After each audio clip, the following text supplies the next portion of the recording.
Ich bin die Nancy Hinkelmann, ich bin 21 Jahre alt, komme aus Plauen und ich studiere aktuell in der Technischen Universität Chemnitz Wirtschaftswissenschaften. Und da ich viel sitze beim Studium, brauche ich einen Ausgleich und da eignet sich der Sportgewichtheben natürlich auch ganz gut. Ich bin zum Gewichtheben durch meine Brüder gekommen. Und zwar wollte ich als Kind schon immer alles nachmachen, wenn ich sie bei den Wettkämpfen gesehen habe. Und da habe ich dann als 2-jähriges Mädchen immer mit dem Besenstiel alles nachgemacht und habe es dann später, als ich dann 10 Jahre alt war, selber ausprobiert und bin dann bei dem Sport geblieben, weil er mir halt sehr gefallen hat. Warum mir das Hobby so sehr Spaß macht. Es ist eine Sportart, die wirklich den ganzen Körper halt beansprucht und man hat eine gewisse Herausforderung bei diesem Sport. Also man macht ja auch viele Einzelwettbewerbe mit, man kann sich mit dem Gewicht auch immer selbst übertreffen. Da sage ich zum Beispiel nur Olympia Matthias Steiner, der dann wirklich im Stoßen um 10 Kilo steigern musste, was bei Grenzlasten auch schon heftig ist, dass man dann so viel steigern muss. Andererseits auch ist es immer super, wenn man in einer Mannschaft heben kann und dann sich gegenseitig innerhalb der Mannschaft anzufeuern, ist auch sehr gut, sage ich jetzt mal, auch für die Motivation. Die Sportart ist für Männer und Frauen. Also gerade in den letzten Jahren hat der Frauenanteil sehr zugenommen. Bei der letzten deutschen Meisterschaft gab es sogar mehr Frauen als Männer, die teilgenommen haben. Und was mich auch fasziniert, die Technik. Einfach die ganzen technischen Feinheiten, die man da beachten muss. Und es ist schon ganz interessant, dass bei dem Sport Millimeterarbeit wirklich ganz schön viel ausmachen kann, um das Gewicht zu halten oder wenn man es weghauen muss. Ich trainiere aktuell nur einmal. Also wenn ich halt Semesterferien habe, kann ich öfters trainieren. Ansonsten konzentriere ich mich während der Woche aufs Studium und fahre ja am Wochenende immer nach Plauen und trainiere dann dort. Normalerweise sollte man schon 3 bis 4 Mal trainieren in der Woche. Als Vergleich kann ich jetzt nochmal sagen, Sportschüler zum Beispiel trainieren jeden Tag 2-mal. Und ich bin momentan gesundheitlich aber ein bisschen eingeschränkt, deswegen komme ich zurzeit nicht großartig zum Training und mache auch aktuell jetzt in dieser Saison noch nicht die Wettkämpfe mit. Ich hoffe dann, dass das ab Mai so langsam wieder besser wird. Ansonsten, wenn ich jetzt studiere, hat halt das Studium auf jeden Fall Vorrang für mich und da passiert es dann doch, dass ich dann nicht allzu oft trainieren kann. Grundsätzlich bei der Ernährung muss ich jetzt nichts weiter beachten. Also ich kann eigentlich alles essen, was ich will. Wo man dann halt drauf aufpassen muss, ist die Gewichtsklasse. Also gerade bei deutschen Meisterschaften oder dann für die internationalen Wettkämpfe, dass man wirklich in seine Gewichtsklasse reinkommt. Und dann ist es auch individuell, ob man halt noch abnehmen oder zunehmen muss. Ich bin eher so der Mensch, der immer abnimmt in die leichte Gewichtsklasse und dann unterscheidet man halt individuell eher. Die Reaktionen von den Leuten, die dann hören, dass eine Frau vor allem Gewichtheben macht und vor allem auch kleine Frauen wie ich, ist immer ganz lustig. Also die meisten reagieren begeistert oder auch bewundert oder sagen auch meistens, was? Du kleine Frau machst Gewichtheben? Das denkt man gar nicht, das sieht man dir gar nicht an. Das ist dann immer ganz lustig, aber sie zeigen dann auch natürlich Respekt auf alle Fälle. Viele haben halt auch leider Vorurteile bei den Frauen, weil viele fragen dann auch, ja, ist denn der Sport überhaupt gut für Frauen? Dann sage ich immer, ja, der ist auch gut für Frauen. Es machen mittlerweile so viele Frauen Gewichtheben auch, dass das eigentlich gar keine Rolle mehr spielt, ob man eine Frau oder ein Mann ist. Der Sport ist für beide. Da könnte man auch Ringen oder Judo hernehmen, das geht dann auch in die Richtung mit.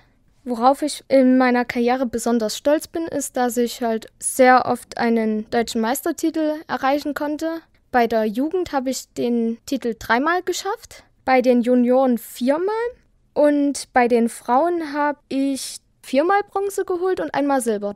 Dann habe ich noch mehrere ostdeutsche Meisterschaften hinter mir und auch die internationale deutsche Meisterschaft. Kleine Erklärung, die internationale deutsche Meisterschaft ist eigentlich eine normale deutsche Meisterschaft, aber hier dürfen auch Leute aus anderen Ländern wie zum Beispiel Frankreich oder England antreten. Das ist aber nicht allzu oft der Fall, dass dann in jeder Gewichtsklasse zum Beispiel jemand ist, sondern immer nur so 1, 2 Leute, die mal mit dazukommen.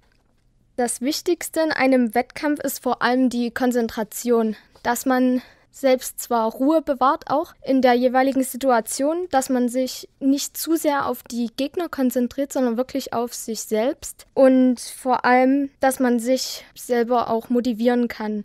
Das ist sehr wichtig, dass man nicht rangeht und sagt, okay, vielleicht schaffe ich das jetzt gar nicht, sondern man muss sich selbst immer sagen, okay, ich schaffe das, ich bringe die Last hoch und ich mache vor allem auch die Technik sauber. Also die ganzen technischen Feinheiten sind sehr wichtig, dass man sie auch ordentlich ausführt. Wenn die Technik nämlich sauber ausgeführt wird, dann fällt einem auch das Gewicht an sich leichter. Und was halt auch wichtig ist, man sollte, wie gesagt, Ruhe bewahren und dann halt an der Handel wirklich explodieren, also richtig die Schnelligkeit rauslassen, die Dynamik mit beachten, dass man dann auch das Gewicht gut zur Hochstrecke bringt. Es gab 2 Wettkampfsituationen, an die ich mich noch gut erinnern kann, die etwas schwierig waren. Es waren 2 deutsche Meisterschaften, die im Abstand von 2 Wochen stattfanden.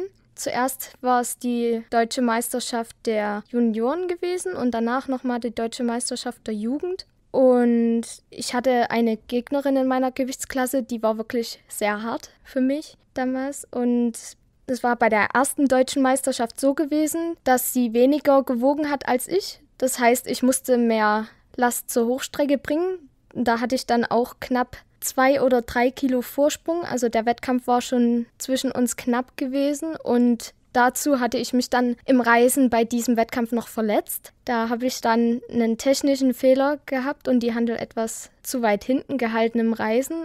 Und dadurch habe ich mir einen Muskel im Arm gezerrt. Und 2 Wochen später war eben die nächste deutsche Meisterschaft. Und da habe ich dann die Verletzung auch noch gehabt. Also die war noch nicht auskuriert. Und da war klar, dass auch der Wettkampf hart wird. Und da hatten meine Gegnerin und ich beide das gleiche Körpergewicht, haben dann auch die gleichen Lasten gehoben. Und im zweiten Versuch dann aber beide die Last weggehauen. Und mir war dann klar, weil sie zuerst dran war und dadurch den Vorrang hatte, musste ich mehr Gewicht nehmen, um deutsche Meisterin zu werden. Und das habe ich dann auch Gott sei Dank geschafft. Da war ich dann sehr froh drüber. Im Stoßen hat sie zwar dann 1 Kilo mehr gemacht, aber im Gesamtergebnis war ich dann vor ihr gewesen und es war wirklich ein sehr knapper Wettkampf. Da habe ich mich dann wirklich sehr gefreut, dass ich da dann den Meistertitel holen konnte. Was mir beim Studium durch diesen Leistungssport hilft, ist sehr die Konzentration. Gerade bei dem Sport ist wirklich Konzentration wichtig. Man sucht sich meistens vorne einen Punkt, auf den man schaut, auf den man sich richtig konzentriert. Und man darf sich wirklich überhaupt nicht ablenken lassen, denn schon die geringste Ablenkung kann dann im Hintenrein einen Fehlversuch zur Folge haben. Und deshalb hilft mir das auch im Studium, mich mehr auf die aktuelle Aufgabe zu konzentrieren und diese Aufgabe wirklich gut bewältigen zu können mit der Konzentration und sich nicht so leicht ablenken zu lassen und dadurch vielleicht noch Fehler reinzubringen. Es gab eine Zeit, da habe ich auch aufgehört, das war ungefähr 1 Jahr. Das war, als ich dann mit dem Studium angefangen habe. Da habe ich dann mich dazu entschlossen, mich erstmal in das Studium reinzufinden und dann habe ich mir gedacht, okay, ich konzentriere mich wirklich erstmal aufs Studium und wenn ich mich dann wirklich eingefunden habe und das funktioniert dann alles mit den Zeiten, dann kann ich auch wieder anfangen zu trainieren und das habe ich dann auch gemacht. Dann habe ich auch gemerkt, der Sport hat mir auch sehr gefehlt, auch wenn es nur 1 Jahr war, aber das merkt man dann doch, wenn einem die Bewegung dann fehlt und die Konzentration lässt auch teilweise nach.